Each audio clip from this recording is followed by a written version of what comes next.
తాము ఆరాధించే హీరో చిత్రం ఎంత మేర కలెక్షన్ సాధించిందో తెలుసుకోవాలని ప్రతి ఒక్క అభిమాని కోరుకుంటాడు. అయితే నిర్మాతలు సినిమా వసూళ్లను ప్రకటించేటప్పుడు షేర్ గ్రాస్ అంటూ కొన్ని లెక్కలు చెబుతుంటారు. వీటి మధ్య మతలబేమిటో తెలియక తికమక పడుతుంటారు. అందుకే వీటి మధ్య తేడాని వివరించే ప్రయత్నం చేస్తున్నాం. మెగాస్టార్ చిరంజీవి నటించిన ఖైదీ నెంబర్ 150 మూవీ తొలి వారానికి ప్రపంచవ్యాప్తంగా 108 కోట్ల గ్రాస్ కలెక్ట్ చేసింది. అంటే ఈ చిత్రం ప్రదర్శించిన అన్ని థియేటర్లలో అమ్ముడుపోయిన టికెట్ల విలువ మొత్తం ఇది. అదే ఈ చిత్రం షేర్ విషయానికి వస్తే ప్రపంచవ్యాప్తంగా ఫస్ట్ వీక్ 80 కోట్ల షేర్ సాధించింది. అంటే ప్రతి థియేటర్ ఓనర్ తను టికెట్లు అమ్మగా వచ్చిన మొత్తంలోంచి రెంట్ తీసుకుని ప్రభుత్వానికి కట్టాల్సిన ట్యాక్స్ తొలగించి మిగిలిన అమౌంట్ని నిర్మాతకు అందిస్తారు. అలా అన్ని థియేటర్ల వారు నిర్మాత చేతికి అందించిన మొత్తమే షేర్.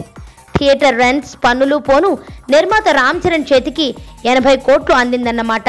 సినిమాను ఎక్కువ థియేటర్లలో రిలీజ్ చేసి అవి ఫుల్ కాకపోతే కలెక్షన్స్ ఎక్కువగా వచ్చినా షేర్ తక్కువ వస్తుంది. అన్ని థియేటర్లు హౌస్ఫుల్ అయితే గ్రాస్తో పాటు షేర్ ఎక్కువగా వస్తుంది.